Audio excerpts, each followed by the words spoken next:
My name is Arcela Núñez Alvarez, and I am a researcher at California State University in San Marcos, and I am one of the producers of the documentary film Hold Me Up.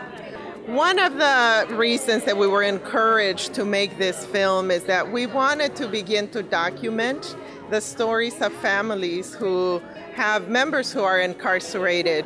We learned through a project that we did that this is one of the issues that doesn't get talked about in our community. We had a lot of challenges in different levels. For me personally, it was deciding that I was going to share my own story publicly. Like I said, it was the first time that I had really talked about it. And so many of my coworkers, many of my friends didn't know that I had an immediate family member incarcerated. It was my daughter who was incarcerated.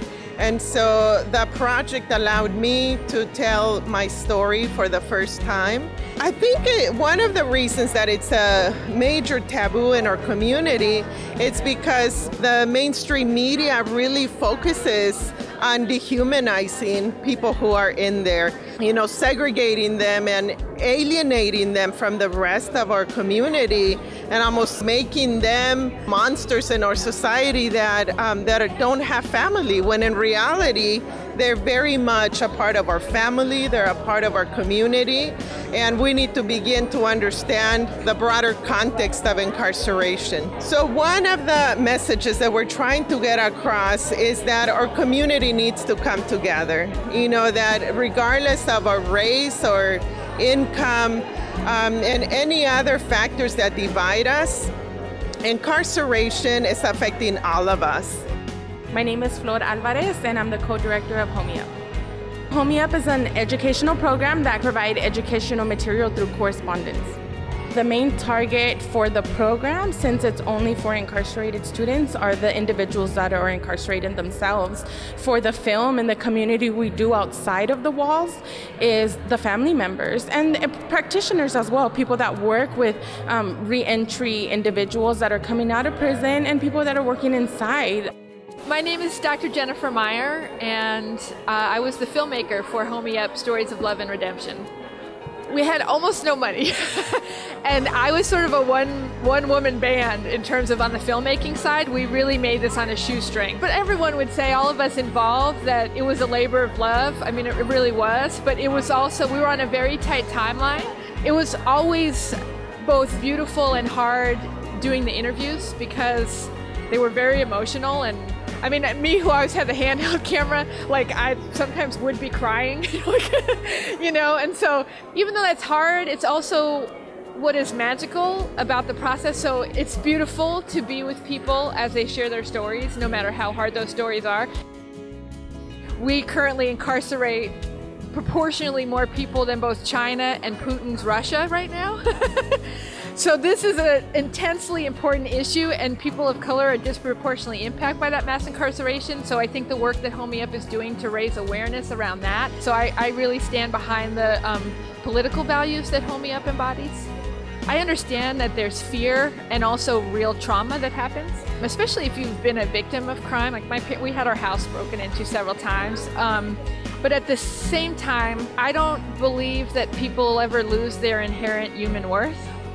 Right? So I guess part of what we hope the film will do is kind of open up that empathy, that kind of ability for each of us to see the other as human, as fully human, no matter what they've done, that still is true about them.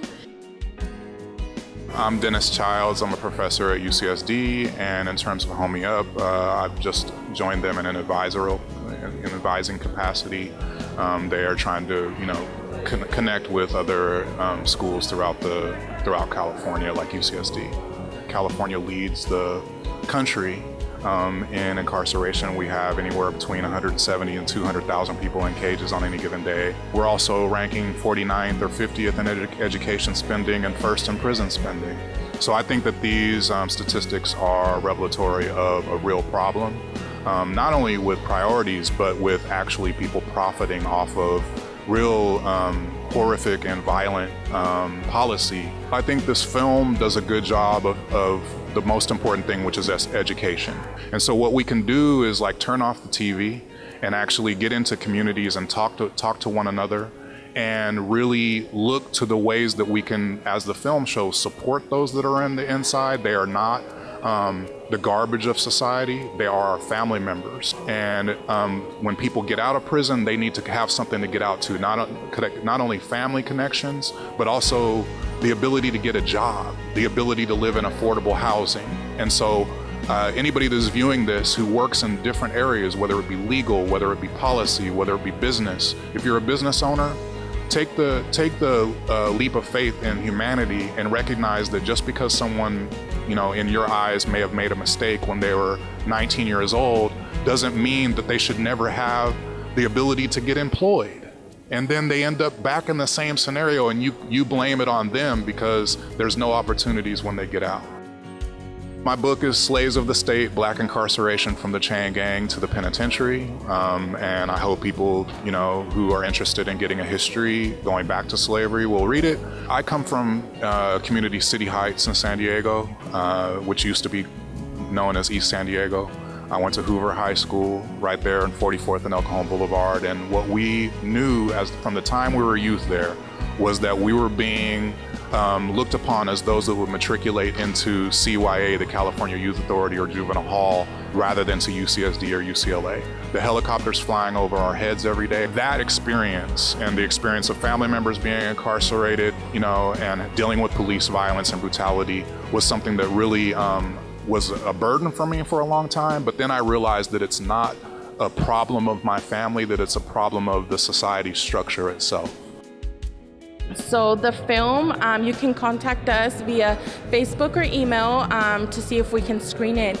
We're Homie Up on Facebook. You can follow us on Twitter, and you can also email us at homieup.org, and you can find the email link there.